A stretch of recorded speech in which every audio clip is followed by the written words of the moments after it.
বন্ধুরা, পূজার ডায়েরি আর নতুন ব্লগে আবারও আপনাদের স্বাগত জানাই। সকলকেই জানাই গুড মর্নিং। আপনারা সকলে কেমন আছেন? আশা করি সকলে খুব ভালো আছেন, আমরাও খুব ভালো আছি। তো আজ আমরা বেরিয়ে পড়েছি ভ্রমণের উদ্দেশ্যে। বাঙালি মনে ভ্রমণ পিপাসু মানুষ, আর শীতকাল মানেই প্রত্যেকেই কোথাও না কোথাও ভ্রমণ করতে ইচ্ছা করে। শীতকাল হচ্ছে বেড়াতে যাওয়ার জন্য বেস্ট সময়। তো আমরা সকাল সকাল ঘুম থেকে উঠেই রেডি হয়ে বেরিয়ে পড়েছি। তো পাহাড়ি পথে আমরা এখন যাচ্ছি। তো দেখুন, রাস্তার পাশ দিয়ে বয়ে যাচ্ছে তিস্তা নদী। যেন মনে হচ্ছে আমরাও যাচ্ছি আর আমাদের সাথে সাথে তিস্তা নদীও যাচ্ছে আমাদের সঙ্গে। তো পাহাড় আর নদীর সম্মিলন দেখুন কত সুন্দর।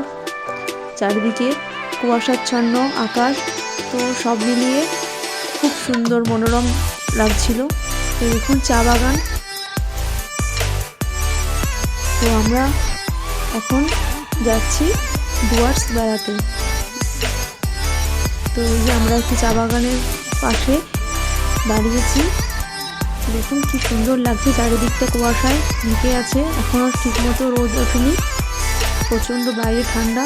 তো চলুন দেখুন চা বাগানটা, দেখতে থাকুন আপনারা, সঙ্গে থাকুন আমাদের সাথে, দেখতে থাকুন পুরো ব্লগটি।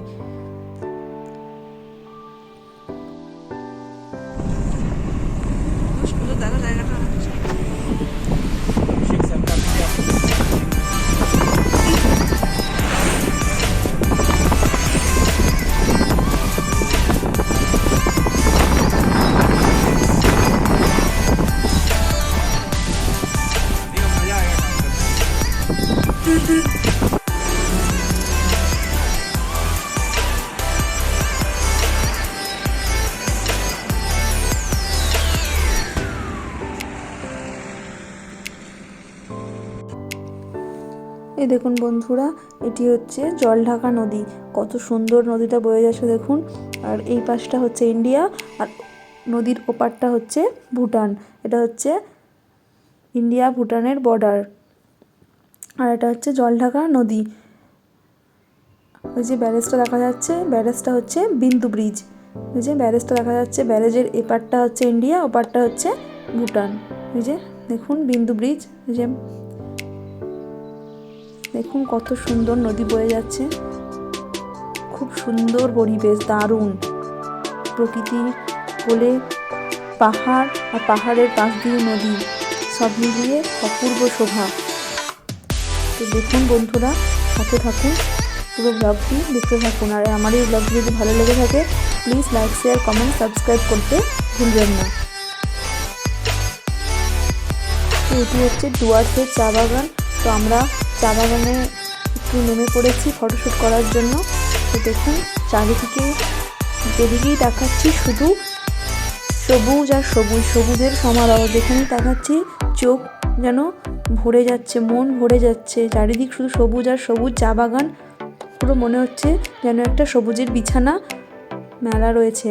তো আমরা এখানে নেমে পড়েছি একটু ফটোশ্যুট করার জন্য। আমাদের গাড়ি দাঁড় করা আছে, মামনি দাঁড়িয়ে আছে, ফটোশ্যুট করছে। তো আমরা চা বাগানে এখন একটু ফটোশ্যুট করে নেব। তো আমরা এবার বেরিয়ে পড়েছি বাড়ির উদ্দেশ্যে।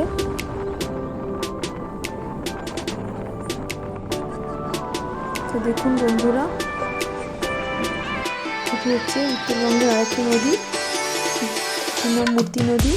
আর আমরা এখানে এই হোটেলটায় লাঞ্চ করার জন্য দাঁড়িয়েছি। লাঞ্চ কমপ্লিট হওয়ার পর আমরা এই নদীটা দেখতে এসেছি আমার মামনি মিলে। তো এরপর আমরা বাড়ির উদ্দেশ্যে রওনা হব। টাটা, বাই বাই, দেখা হবে অন্য ব্লগে।